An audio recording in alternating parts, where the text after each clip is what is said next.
Hello, testing, testing, 1, 2.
Well, hello, everyone. I see I got 5 viewers here. I'm just sharing the link real quick with some other Facebook pages to try to see if anybody else is interested in attending. So please just hold on a few seconds here. We're going to give people some time, and then we will move on from there. So if you have not already, feel free to ask questions as much as you would like. I think my dad may be joining us here on the Hangout today. And you can ask questions via the Facebook group, any of the groups you're in. You can also shoot them to me in a Facebook chat. I'd be happy to answer them that way. Or you can shoot them through me to the question and answer section here on Google Hangouts. But the topic of tonight's Hangout is life after Q4. It's about over, and we need to know what we're going to do past that. So this is just kind of a discussion into those kind of questions, and I welcome any questions that you have. I'll be showing a few things on my side of the world, but there should be a Q&A thing through Google Hangouts. But if that's not working for you, feel free to post straight to the Google Hangout event page, which should allow you to do it there. And if you have any questions, let me know. We should have about 43 people tonight, and we're looking like we're about to 9. So it looks like we still got a few people either not figuring out how to use Hangouts, which if that's a problem, we will always try something else moving forward. But I hope that we can get some questions going here. And like I said just a few seconds ago, we may actually have my dad join me in kind of talking a few of these things.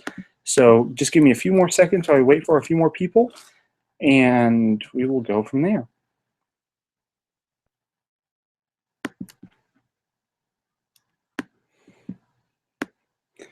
So just feel free to give it a test on the Facebook page or the event page to see if you can ask questions. Want to make sure that we can see all of this here.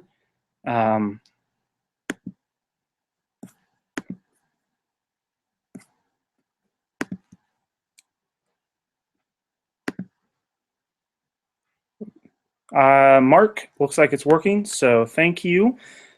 We got that one going there. If anybody else would like to see if it's working, please ask a question. We'll go through them and just make sure everything's working here. If something is not working, shoot it over to Facebook. I'll be there to answer your questions as we go along.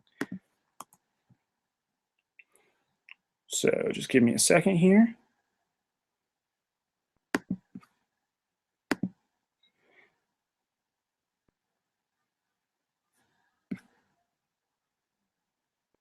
Okay, give me 1 second. I'm going to close my door here, and then we'll get going.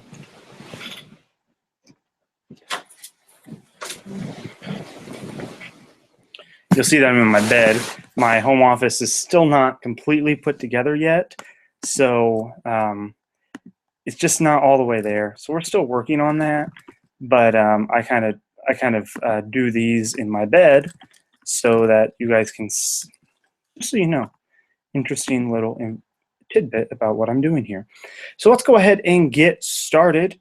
Like I said, I'm going to have my stuff up between Facebook, the Hangout page, and anything else. So if you have questions and want to know answers, feel free to post them. I will get to them and make sure I answer them here. But the topic of tonight's discussion is really about Jeremiah. Yes, perfect place to use it. Thank you for trying that out on the Q4 stuff and telling me to take my trash out.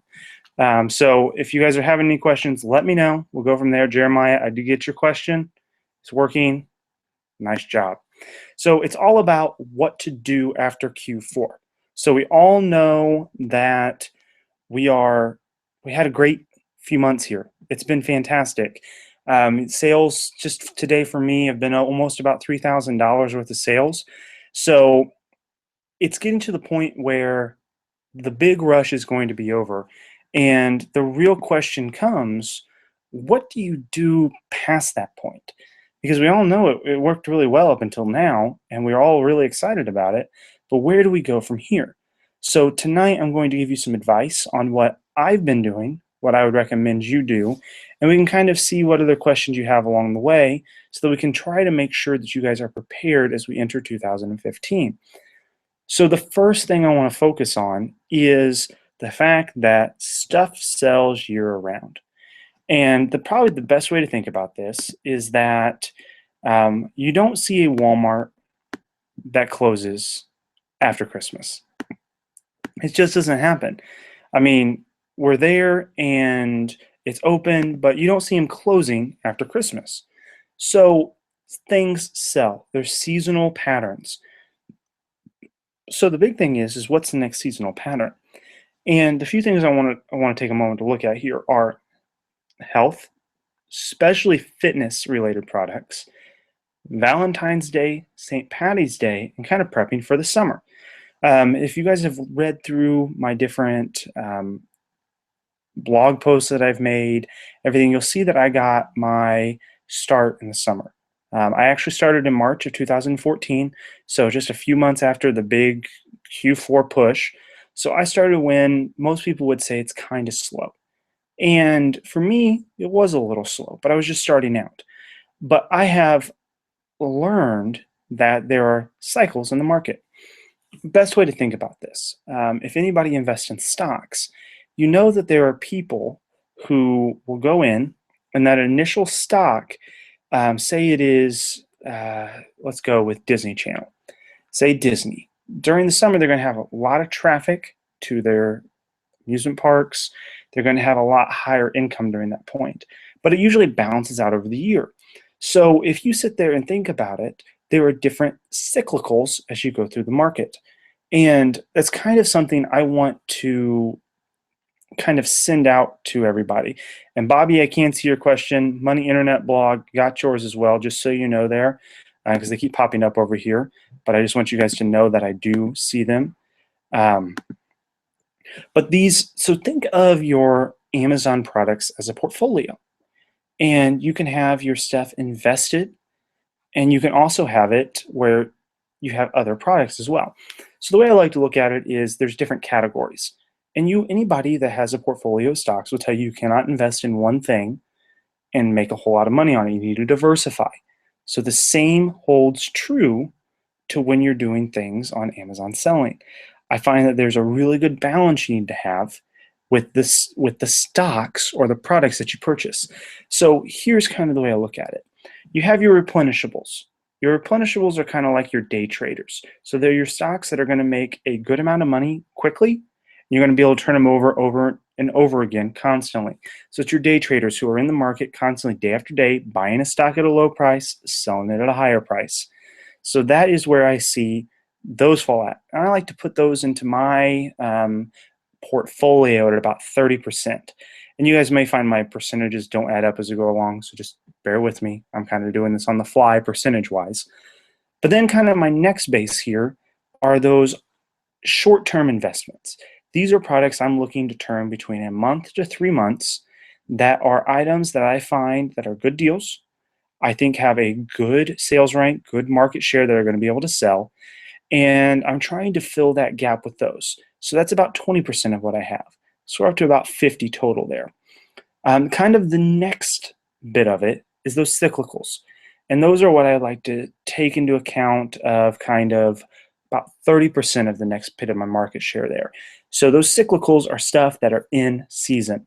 So for Q4, it was toys, a lot of kitchen, a lot of home, stuff that people are going to buy for gifts.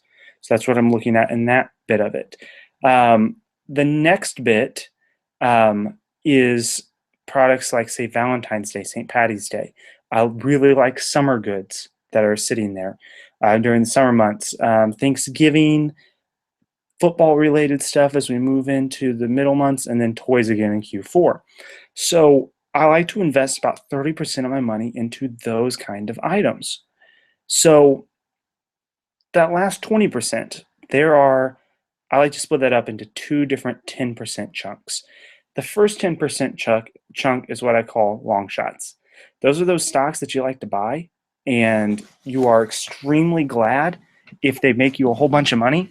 But if they don't, at the same time, you also realize that they were a long shot. So these are typically products with a really large ROI, but an extremely high sales rank that kind of complement it. So it kind of balances out. I like to put about 10% of those in my portfolio of products because you never know when a product's going to hit. For example, my father-in-law and I went out sourcing the other day, about 2 weeks ago before Christmas. We went to a Walmart nearby and we found these Mickey Mouse rock star guitars. And these products are at discount, $17 in the Walmart.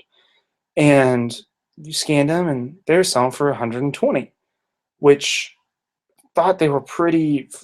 I was about to go crazy because I thought that was a huge find. There were 5 of them on the shelf, but I did a little more research. Sales rank is about mid 150,000s, so it wasn't fantastic in toys, but they were still pretty good. So without a heartbeat, we went ahead and bought them because we were going into the Christmas rush, and in a matter of a week, I sold them. Smaller risk, big reward. So that's where a lot of that 10% falls. And that other 10% are things I like to call long-term investments. And this is where I start getting into those products that I think are going to sell next year during Q4 or next year during Q2 when I'm doing some water-related items or summer-related items. I like to invest intelligently because if you really sit down and think about it, products sell year-round. It's just having the correct products there. So when I'm looking at items, I look at them in groups. There's 4 different sectors when I'm going through it. Q1, health, Valentine's, St. Patty's, residual toys.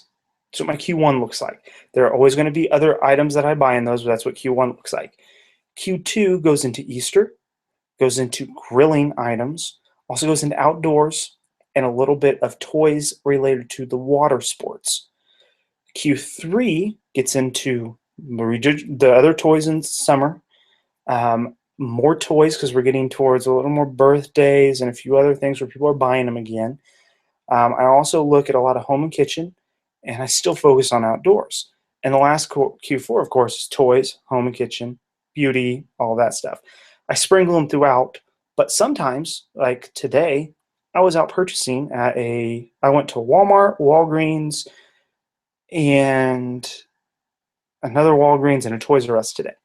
And I realized that toys will not be as popular as we're moving forward, but there is still a market for toys. People don't just stop buying toys come December 26th. So I am actually stocking up on low sales rank, high return toys I can send into the warehouse, and I'm hoping to sell them between now and mid-June. So I'm making investments down the road. I don't think they're going to sell quickly. I think they're an investment. I'm buying a lot of Legos right now and a lot of toys that are on sale from certain stores, but toys that are in kind of a little bit of scarcity in those stores. So just some things to look at and kind of my mentality of how I build my portfolio. Mark's asking, what's my favorite store to do some retail arbitrage in?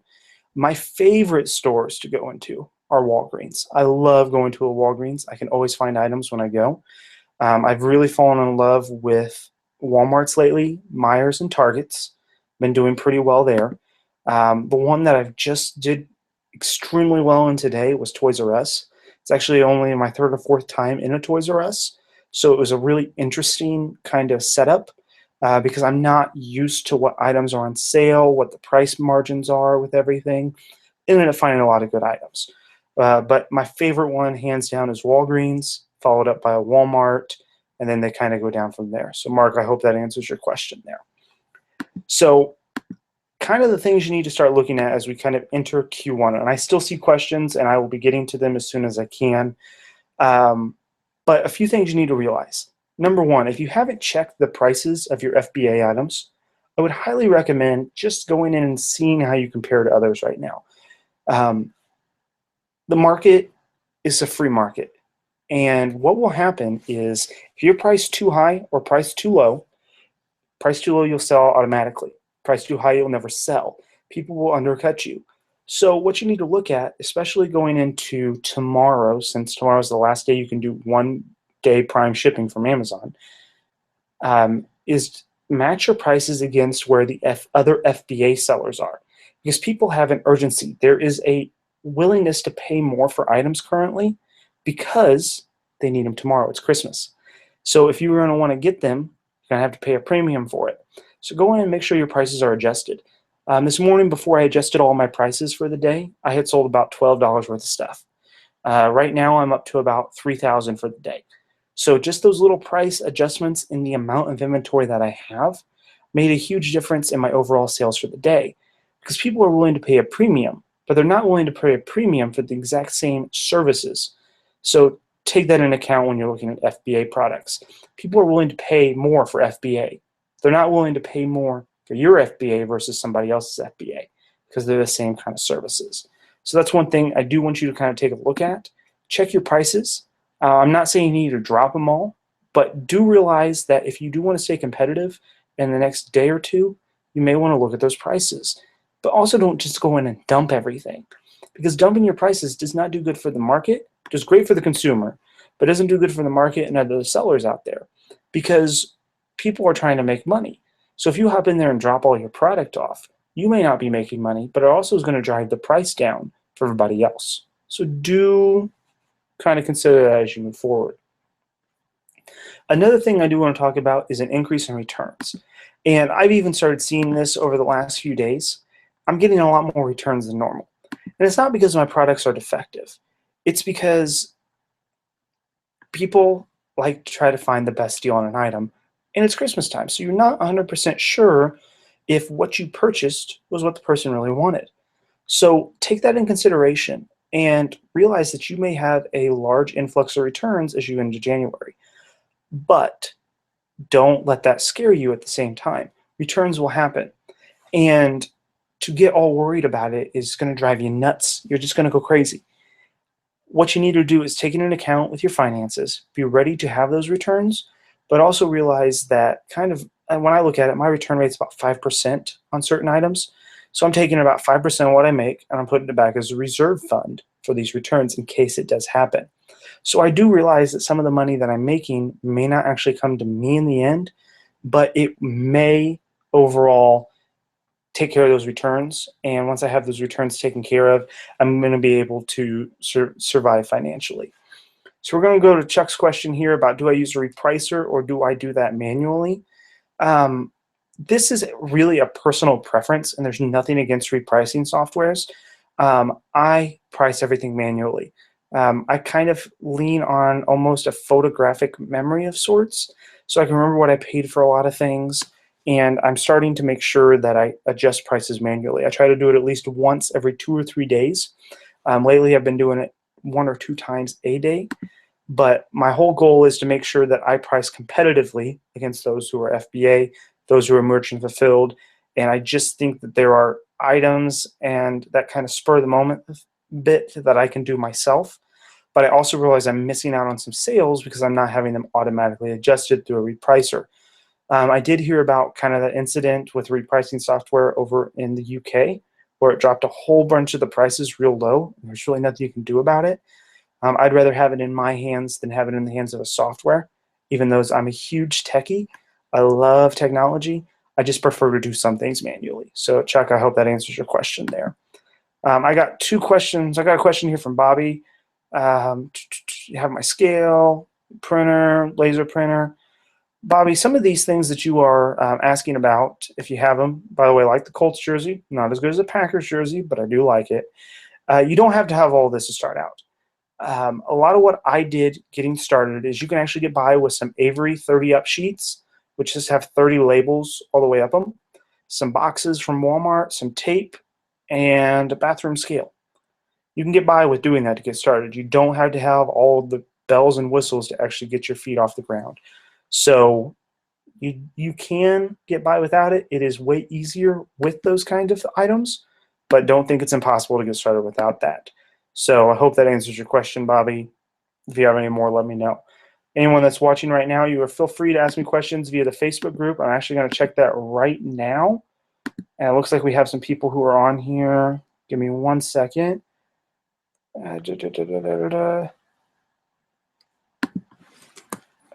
Okay, Ron, I see your question. So I got Ron's question here. It's asking if you can get him there. I'm just going to check through real quick here. Al, give me a second here. I'll share the link to the page. We'll kind of go here. Just give me 1 second, guys. I apologize. I just have a lot of people.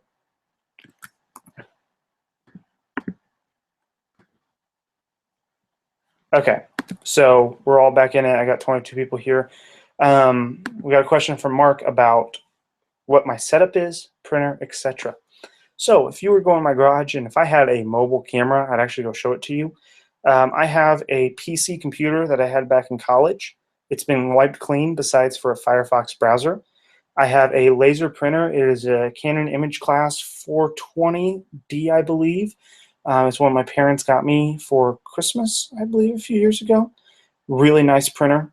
It's a laser printer. I have a stack of UPS sticky labels that I get from them since I have an account. I have my Dymo 450 turbo rider right there that I use for my labeling. I have a noise reducing tape gun. I have a loud ass tape gun. And I have a bunch of Scotty peelers, boxes from Home Depot, and that's what I do. So I have a barcode scanner that's a USB connection, nothing fancy. I also have a decent scale. Wouldn't say it's top of the line, but it gets me my weight, so I really don't care either way. So it runs up to about 100 pounds on my scale because I have had boxes that are running about the 50-pound mark. So that's kind of where my scale's at, but that's my setup. So Mark, I hope that answers your question there. Let's see here, some other tips moving past Q4. Be ready for some negative feedback. And this goes right along with the returns. And the one thing you have to realize is that people always have good feedback or negative feedback. You will find very few with the feedback in the middle. Just be aware of that. So make sure that when you're responding to feedback, I find it a good practice to respond to everything and realize that if you were in their shoes, how you would feel. And that really puts kind of some perspective on how you should interact with those customer relations, especially on the feedback. If it's product related or fulfillment service related, please submit those to Amazon to have them looked at and reviewed to see if they match the policy of reviews. I've had a large quantity of reviews that are about the fulfillment service or about the product itself, not about my actual selling of it, that I've had removed from that. I simply take the order number, go to contact customer support, submit an issue or submit a claim for it or an investigation. Those get automatically removed. I have 2 that are because of my error, and I have responded to those in my account to make sure that the people understand where I was coming from and make sure the problem is taken care of. So beware that some of those issues may come up over the next few days, and just because they come up doesn't mean that you've done something wrong. Always double check to see why those responses have come up. And then from there, you can see if it is something you can fix, something you can comment on, or something you can submit to Amazon to make sure that it's taken care of. So just be ready for that. And if it does happen, you'll kind of go from there. I got Matthew talking about my Dymo. Sees if it's costed in 30 up layer. Okay. Matthew's question on the page says, I ship about 500 to 1,000 items per week. Dymo seems like it'd be more difficult and costly than 30 up labels. Do you disagree? I personally, Matthew, I love my Dymo printer because I can do the scan and label feature through Seller Central. So what I'll do is I'll scan the item, type in the number of things I have, and go. And it prints out my labels for me. I don't actually purchase Dymo brand labels, so my label pack only costs me about $5 for the 1,000 labels. It prints extremely fast, and I do realize where if you have a packing sheet and you are printing the 30 up labels and they just go through, that it'd be a lot easier. I am not sending in that quantity of items. A lot of mine are a little bit higher return, higher value items, so I will put my own labels on those. But I do see your point.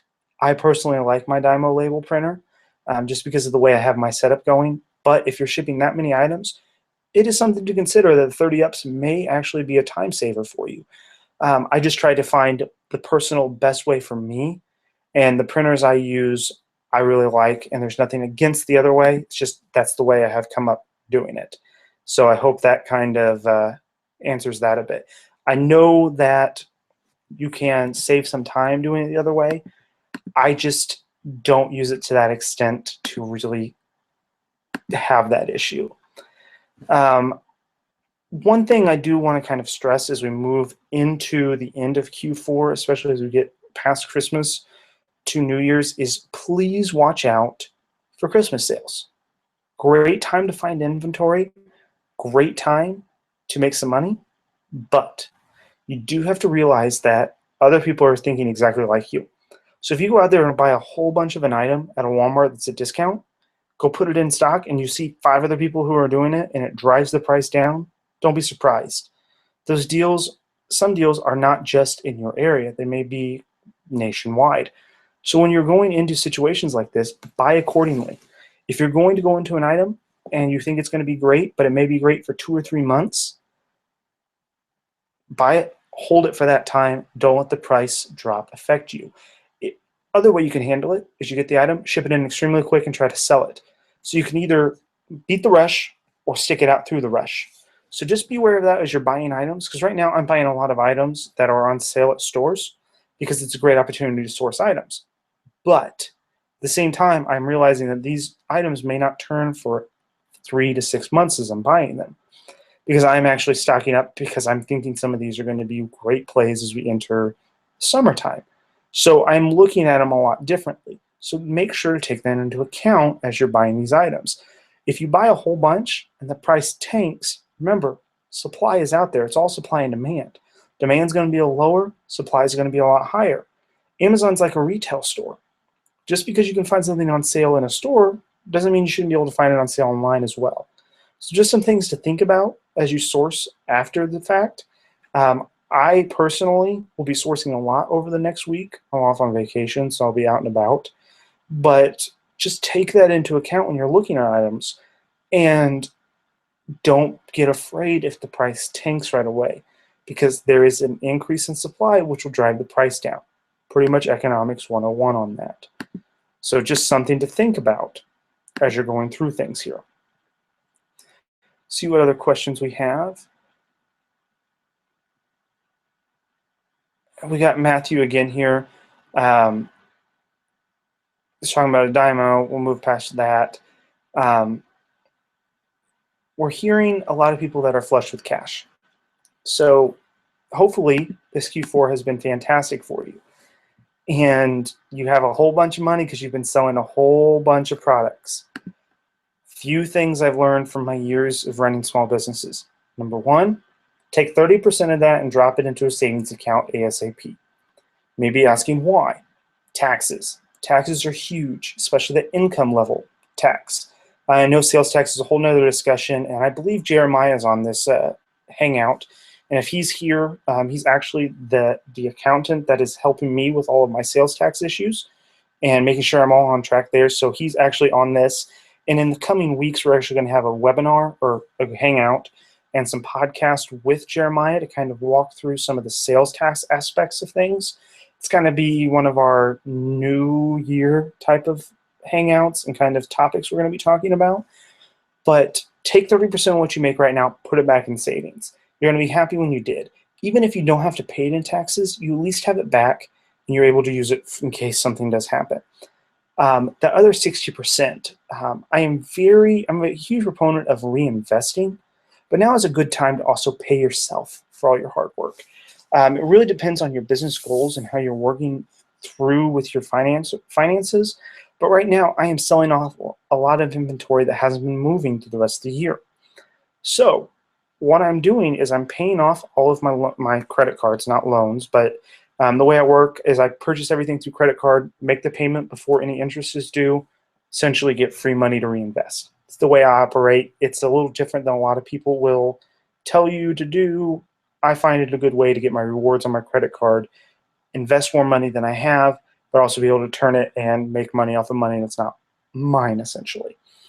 But take some of that money, pay yourself. The rest of it, be strategic. Use that kind of portfolio mentality that I was talking about earlier. Invest it wisely and make money. It shouldn't be that hard because you guys, if you've gotten this far, you understand the process of buying low and selling high. A lot of people make it a lot more complicated than it ever needs to be, but make your money work for you. Don't just sit your money in a shoebox under your bed or buried in your backyard. Make it work for you. All of the money that I'm currently having is going into one of 3 or 4 different places. Number 1, inventory. Number 2, paying off everything that I have. By the end of next Sunday, I will actually have everything that I've ever done, and that includes an entire house renovation, plus a bunch of other things completely paid. And I have extra money. I have a savings account going, and the rest of my money is going to be going into long-term investments into like an IRA for me long-term. So it's just a way that I'm trying to appropriate my money correctly. So take that into account when you're looking at what you're going to do with these huge checks in the next few weeks. Just something to think about. See what other questions we have here. Matthew, does Jeremiah take on new customers? Yes, he is. I believe, if I'm correct, Jeremiah is from Louisiana. He's being mentored by one of the top e-commerce accountants out there today. And he is my personal one that's getting everything sales tax fixed for me. Like I said, we're going to have a few webinars, podcasts with him in it so you guys can see his expertise and actually have him as a resource to ask questions. But he is taking on new clients. If you have any questions for him, I can direct you through the Facebook groups to give you his information. We have an affiliate program that him and I have put together where every referral that I pass along, he will give me a percentage of that. But he's actually just a fantastic guy, and I want to make sure he succeeds because he's helping me succeed. So yes, he is, and short answer long, he will be around and happy to answer any questions, and he's also taking on new clients past that. So I hope that answers your question, Matthew.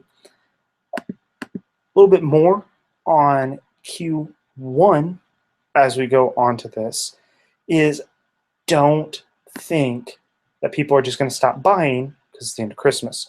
You're going to have a large amount of people who are going to redeem gift cards starting December 26th. So that's why I have been stocking up on a few items in particular that I feel people will have received gifts that can use those items, but didn't get that exact item, so they're going to use their gift cards to purchase it. So I like to think of those as the compliments. I go through and I find items that like, oh, I'd get this for someone. Because they have this, they're going to need this, this, this, and this. So those are the items that are going to be purchased over the next few months. So for instance, I just bought myself an Apple TV for my kitchen. I'm going to need an HDMI cord. I'm going to need an antenna for that TV, probably a remote if I don't have one, surge protector, blah, blah, blah, blah. Small example, a lot of different items that are going to complement that purchase. Best way to think about it is buy a toy, you're going to need batteries. Batteries are a complement to the toy, but they're a necessity. So think about that when you're looking at items. It's just something to think about. I also want you to look at items that can be used for next Q4.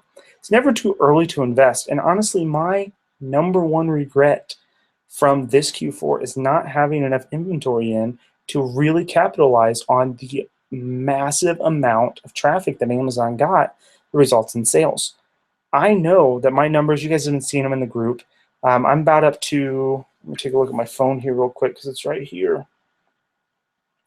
I will tell you where I'm at for the day and everything. And what I have found is that just this Q4 that's pulling up here, I've almost hit $2,800 for the day. And this is the last day that is really heavy in traffic. I'm banking on some sales tomorrow, but then I'm going to readjust prices as we enter the after Christmas market. But what was happening is I went from 2,000 items, I'm under 1,000 right now. I really feel as if I would have had more inventory in, I could have made a lot more money. But I was hesitant on pulling the trigger on a lot of items because I didn't fully trust myself. So now looking back, I'm already starting to put my plan together for the entire next year.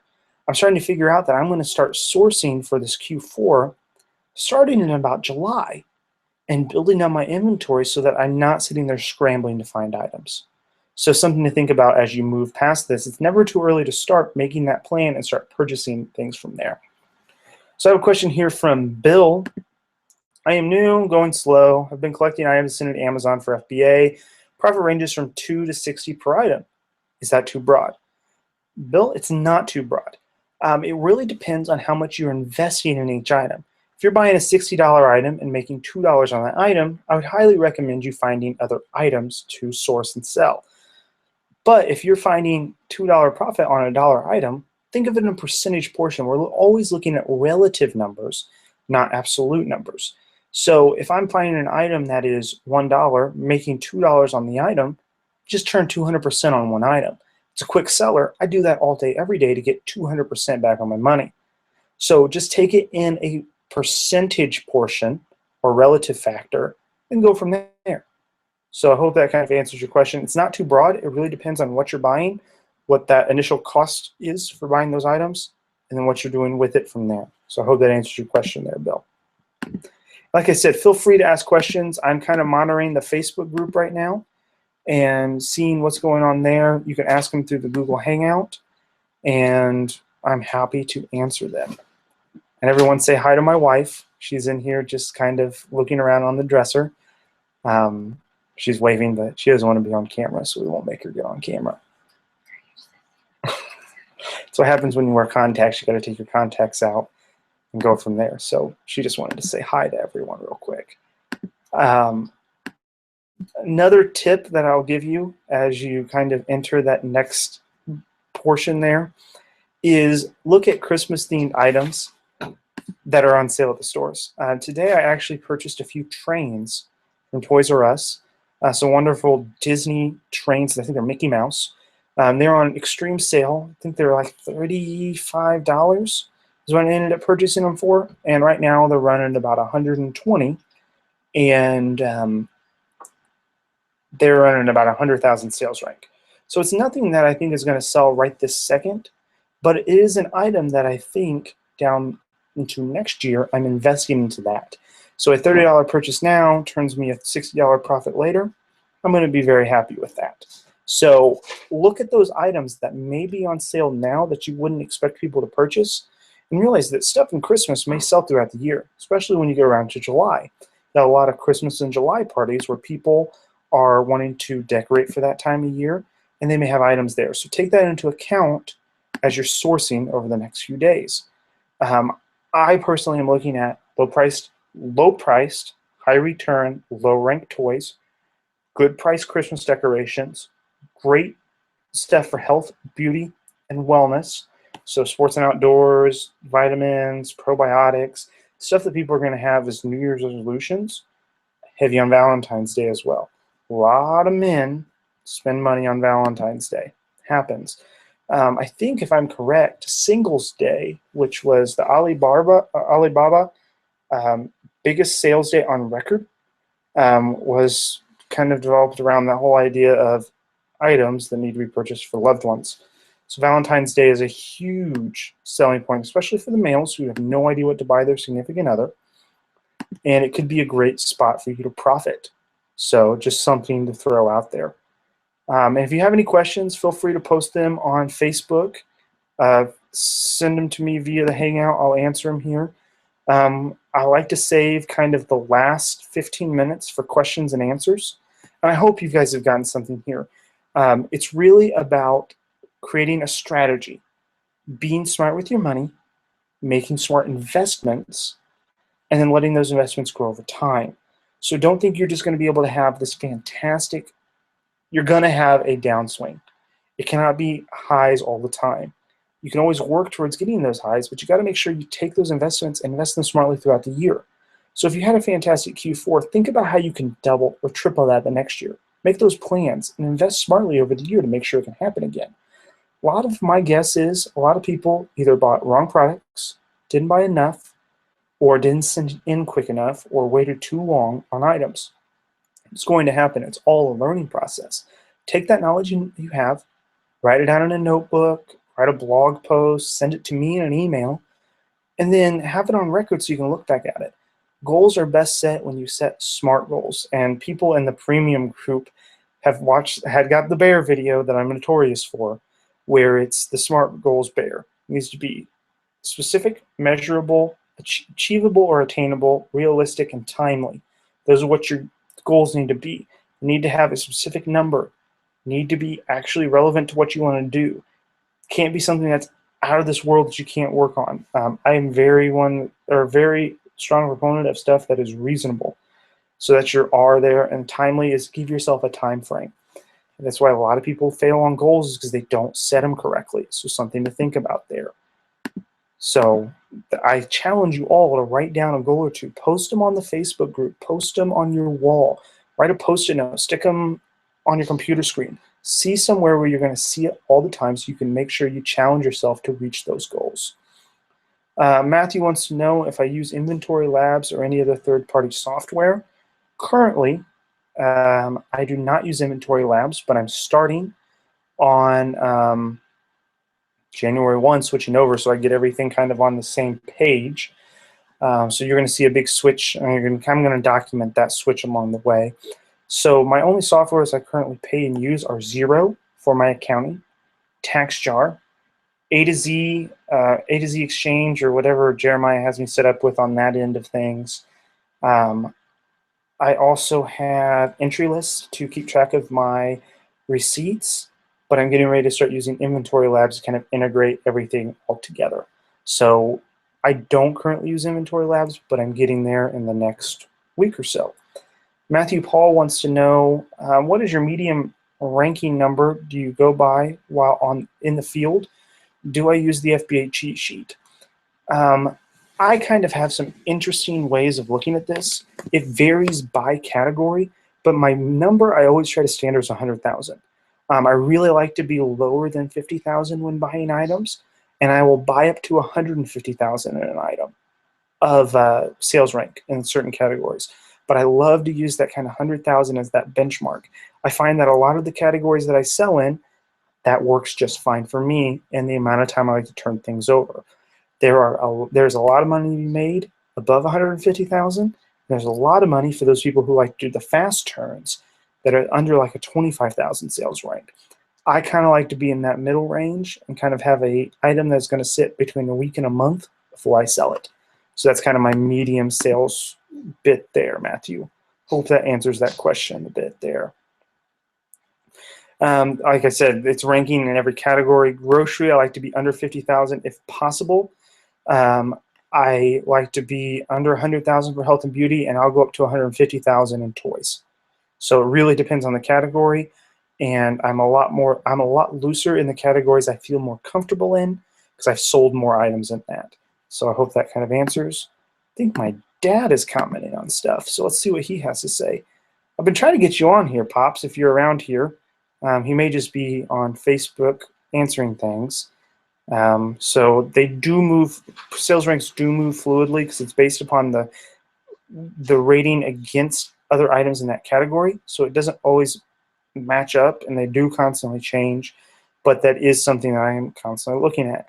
And I wish my dad would hop onto the Hangout because we have a very different view of how we look at items. I'm a lot more liberal in the sense of purchasing items, taking a risk, and trying to turn them. My dad is a lot more regimented to a certain schedule, and he is very focused on hitting those goals and those metrics before he buys an item. I'd be that kind of wild gun that'd walk into a store and I'll throw anything in my cart as long as I think it'll make me money. My dad will go in and be very strategic, pick up items, and follow certain regiments. I think we went one time to Walmart. I ended up with a cart full of stuff, and he had about 5 items in his cart. It's completely different. We can go into the same store and find completely different batches of items. It really just is where my risk tolerance is, what categories I'm comfortable selling in, and how quick I think I can turn those, along with what I currently have in inventory and what my plans are for wholesale purchases, online purchases, this, that, and another from there. Bill asks, have you found a cutoff that you don't go past regarding weight or size of an item? I really try to keep it under 24 inches because I love to use my Home Depot boxes. So I try to keep them smaller than that. I have occasionally put them in boxes where I stack 2 of those on top of each other. So I really don't have an issue there. And then weight-wise, I have my weight setting set in my Amazon seller app. So that is already taken into account when I'm scanning items on how much it's going to cost me to ship in, how much it's going to cost me in shipping. With the new dimensional weighting, I'm going to have to kind of calculate that kind of stuff as I move forward. I think that starts in mid-February for those of you who are concerned about it, that are waiting on it. More info on that to come. My dad's kind of an expert in that whole dimensional side of things, so I'm sure I'll bring him on for one of those. And then there's also, but long and short, if it's profitable, I'll sell it. There is no specific weight or size of an item that I won't sell. I have been selling a lot of horses from Target especially, and some from Walmart. My Life and Our Generation horses. Black horses from Walmart sell really well for some reason, and the Morgan horses from Target sell very well as well. So those are about 18 inches long. They fit perfectly, about 2 or 3 in a box. Even though they're bigger items and they're selling that way or shipping that way, I'm still able to turn a profit because I take that into account when I'm making those purchasing decisions. So as long as you take it into account, it's there. There is no cutoff that I have. Really don't want to ship a pound of like 200 pounds of weights, but if it's going to be profitable, I will consider anything. And there's no exact cutoff. So let's see here. Mark asked if I'm concerned about the upcoming long-term storage fees coming soon to Amazon. I am currently not worried. I have 2 items that have been there over 6 months, each 1 SKU, one of each of those items. Not concerned. All the rest of the stuff is pretty quick moving. So even if I have items in there that have been long enough, I will remove them so I don't get docked with those long-term storage fees. But I'm having a feeling that I'm not going to have that issue. I really try not to go, I don't try to go too deep in an item that I'm going to run into having a lot of those kind of sitting around waiting on me. I have 2 items where that may come into effect. I'm still trying to figure out what to do, but I know I'm going to get past the April time mark and not have an issue. And then I will go from there to see if I'm going to remove those, cut the price, what I'm going to do with those items to make sure that I stay profitable. So I am not really concerned because I have a model where items are turned between 1 week and 2 or 3 months. So you usually don't have a long-term storage issue. But it is something, if I do have those longer term items, that I am looking into to make sure that I'm not going to get hosed down the road. Going to Facebook here real quick. Well, Keith, welcome to the FBA Master Group. I see that you've just asked. We're going to go back to this page here with some comments. See what else we got.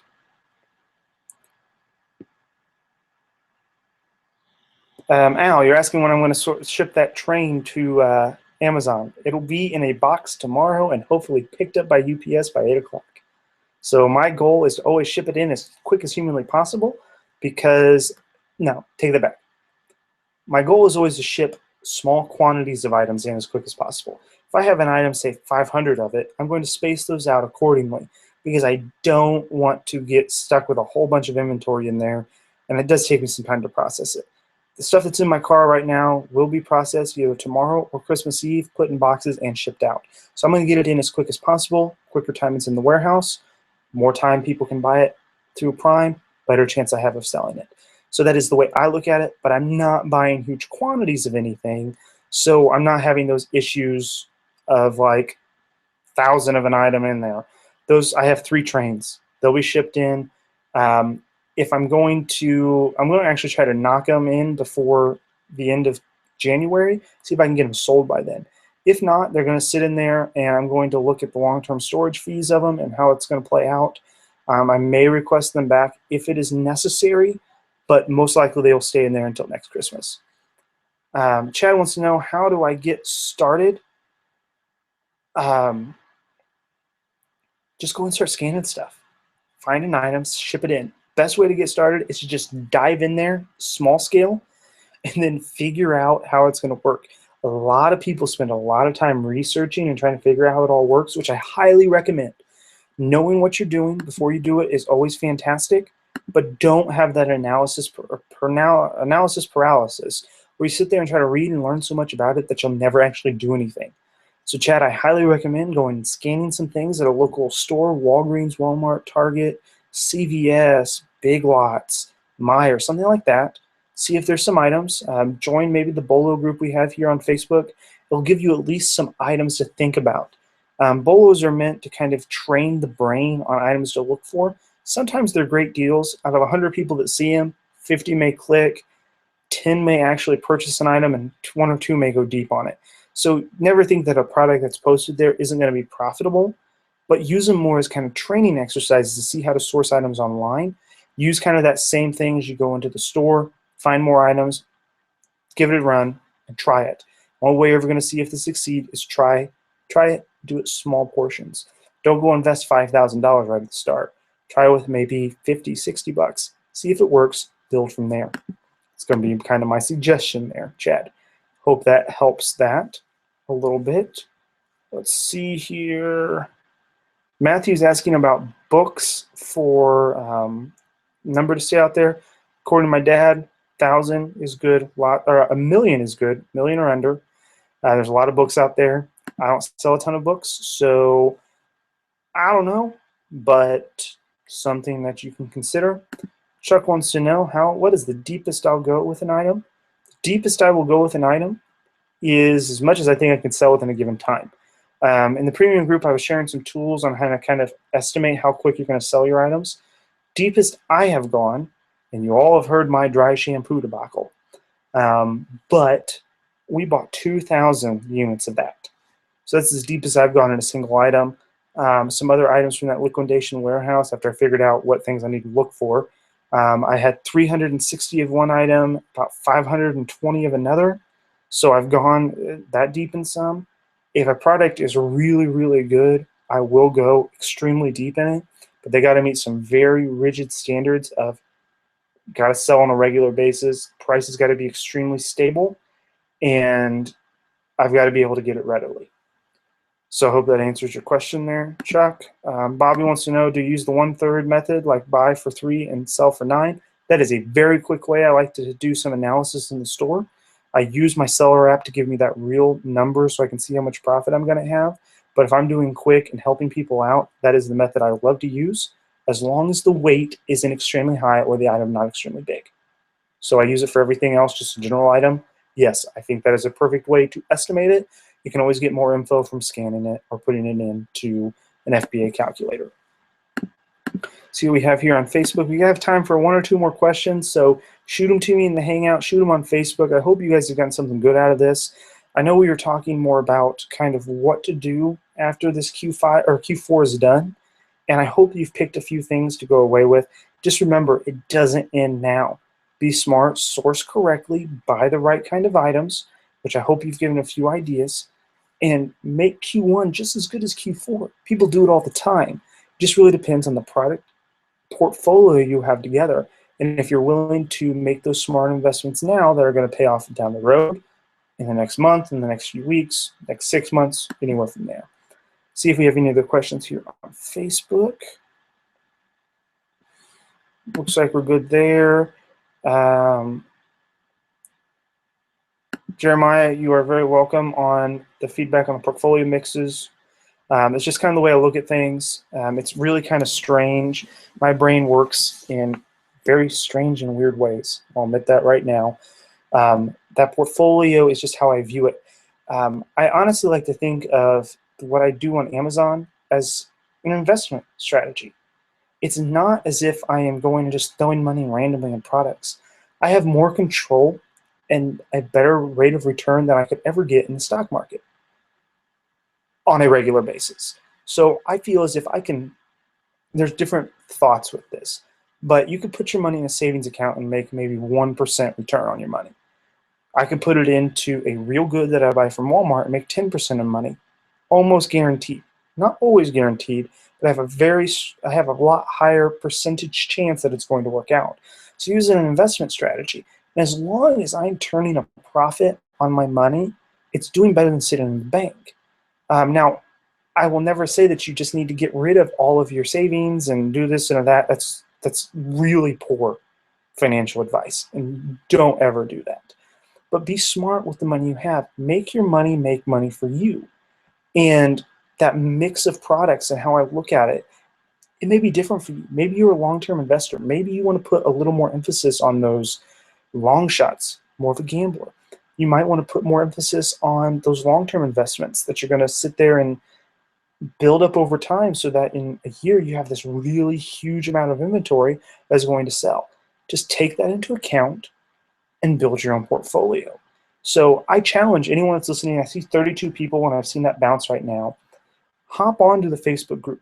Post your percentage breakdown of seasonals, cyclicals, replenishables, wholesale, what you're going to be doing where. So see what that looks like, put it up there, see, and get some feedback from the community. We're here to help. We're not here to steal your business. I'm not here to sell you a whole bunch of stuff. I'm here to help. So put it up there. I'll give you some feedback. We'll see where it goes. And I hope it helps a little bit. So Jeremiah, not a problem. Victor, thanks for the good job. Let's see here. Carla. Thanks for joining in, Carla. I know you'll be in the second one. So we'll go from there. And I want to thank you all for coming out tonight. If there's any, we'll do one last question. If there is one, Facebook or here on the Google Hangout. And then we'll call it a night. And we will go from there. So let's see if we got any more questions. Just give me a second here.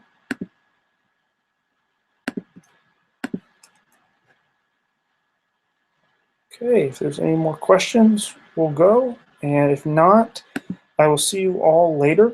And feel free anytime. You have my email address. It's on the FBAmaster.com. Please check out the Online Selling Podcast. I have about 5 or 6 episodes up now. Some great information for those of you who are looking for it. Join both of our Facebook groups, FBA Master Group, which is just a nice place to get advice, some hints, tips. You can ask questions. We have the FBA Bolo Group. Think of it as mind training, see some products, learn some things, and then join the blog, look at the podcast, join on Google+. I'm on Twitter, FBA Master. Just join me, see what you have. And then let's see, I think I got one last question here. We'll answer this and we will call it a night. Chad, you ask, what does my dad mean about selling on other channels? How can I sell a product from Amazon on eBay? We could spend hours going on about this, but the big thing is you can use quick, simple answer. Think about using multi-channel fulfillment to ship items into the warehouse, sell them at the same or higher price on a different channel, say eBay, and having them shipped and fulfilled from Amazon. So we do this all the time. I know in the premium group I've talked about buying items here in the United States, selling them abroad, but there have been many times where I've bought an item off of Amazon, flipped it, sold it on eBay, and actually made a good profit from it. So that's what he's telling about selling on other channels. You can sell on eBay, Rakuten, Amazon, eBay UK, Amazon UK, Amazon CA, any of those things. There's a bunch of different channels. You'll see some people buy on Amazon and sell on Craigslist. So they're there, the options are there. Look at them that way and always explore, because there's always more than one way to find a way to make money. So the world is full of opportunities. Look for the way that works the best for you and go from there. So this is Chris Wilkie with the FBA Master signing off. Thank you all for joining, and I will see you in one of our next Hangouts, and I will talk to all of you in the Facebook group.